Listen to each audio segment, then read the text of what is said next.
China's recent announcements of new submarine hunting technologies are probably more hype than hardware, but they highlight Beijing's goal of countering the threat posed by U.S. attack boats, which remain essential to U.S. war plans.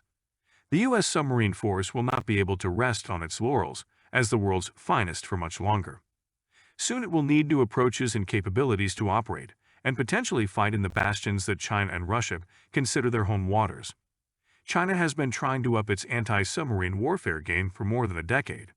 Today, sonar arrays like the United States Cold War-era sound surveillance system network listen in the East and South China Seas, as well as the waters U.S. submarines would need to transit from Guam or Hawaii.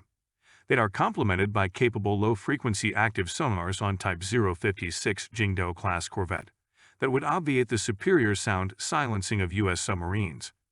Around the most protected areas, like the Taiwan Strait, Chinese forces are likely to deploy mines as well. Since the Cold War, the U.S. submarine force has relied on its stealth to surveil opponents and threaten denial or retaliation. When the primary targets of U.S. submarines were Soviet submarines in the far north or Soviet fleets in the open ocean, stealth was sufficient. After U.S. submarines launched attacks and could be detected, their targets were likely consumed with defense more than anti-submarine warfare. Against China and perhaps Russia, this dynamic no longer holds. U.S. submarines will likely need to launch missiles or torpedoes close to enemy coasts. While their targets may be tied up with defense, the rest of the enemy's forces at sea and ashore can devote themselves to counterattacks. U.S. submarines could find themselves on the run after their initial salvos and unable to further contribute to the fight. To avoid being marginalized like hundreds of German U-boats late in World War II, U.S. submarines will need to suppress or confuse the sensors China or Russia will depend on for undersea detection and targeting. In many ways, they face the same challenge as aviators conducting strikes in the face of modern air defenses.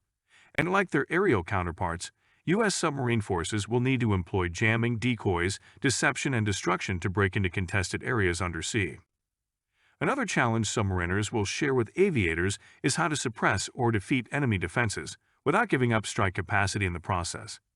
U.S. Air Forces in Vietnam, facing the first generation of Soviet surface-to-air missiles, had to divert about a third of their strike packages to countering North Vietnamese defenses even though the new SA-2 was only effective about 2% of the time.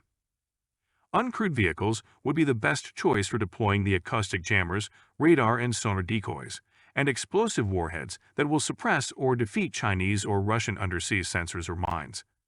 But to preserve the submarine's weapons capacity and reduce its likelihood of detection, most of these vehicles should be launched by someone else. Confusing or attacking enemy sensors depends on accurate targeting, which the challenges of undersea sensing and communication will make nearly impossible in real time.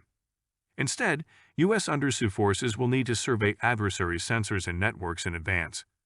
Large uncrewed undersea vehicles, like the Navy's now-canceled Snakehead or the commercially available Remus 6000, could gather this intelligence, which may be impractical with smaller UUVs that may lack the necessary endurance or depth. However, medium and small UUVs launched from shore, aircraft or unmarked ships would be well suited to jamming and deception missions. Vehicles such as the in-development medium UUV or Lionfish small UUV could carry decoy systems like those on the Navy's expendable mobile anti-submarine warfare training target that emulates submarine tones to draw attention away from U.S. undersea operations, and to obscure both real and simulated submarine undersea activity.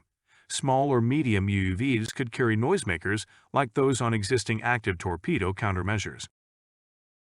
The confusion created in the enemy's underwater picture by decoys, jamming, and actual U.S. submarine operations would likely overwhelm the still relatively small anti-submarine warfare response capacity of Russia or China. However, U.S. submarines will need the ability to stand and fight when attacks come, rather than evade and regain their stealth. This will demand improved combat systems that can predict the effectiveness of an enemy attack and can guide new counter-torpedo weapons, much like the Aegis system and surface-to-air missiles do for surface combatants.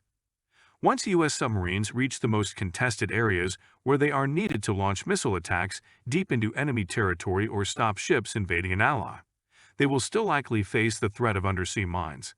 This mission is where sub-launched and recovered medium UAVs will be essential for finding a path around mines or, if necessary, destroying them. The changes these operational concepts imply will be substantial. Instead of being the silent service, the U.S. undersea force will need to generate noise and hide in the resulting chaos.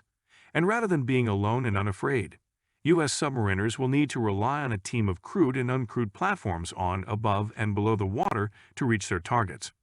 Otherwise, America's world-leading submarine force could find itself viewing the action from the sideline.